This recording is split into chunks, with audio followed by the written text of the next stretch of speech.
Attends, aza bololé, waka vient na biso. Vient na biso bololé. Avec banana mokili mobimba. Eh! Vieux. Fais la petite na haute. Bon, quand ça sur la tige, sur la fève, qu'on a envoyé. Baba Bass, spécialiste en histoire de mentalité. Donc je connais vos mentalités. Je comprends comment vous réfléchissez. Où tendent vos idées et comment vous avoir. Affaire une affaire là.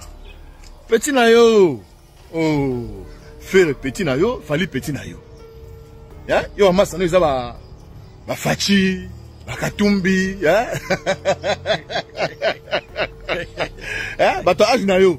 Eh, ba fachi, ba katumbi, ba matata ponyo, ba Adolphe Muzito. Affaire une affaire.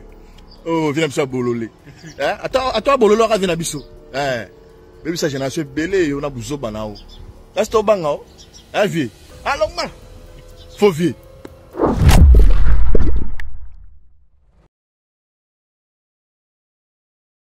Mais il a peu ça un message pour Koba Plus Télévision. Koba Plus Télévision. Ah oui, c'est comme tout le comédien au milieu se perd à la moto moko bien oya sepeli ko chamisino na ye pour asa la développement ya culture ya Congo. Koba Plus Télévision na moto na tingami awa yo zota la chaîne vous savez déposer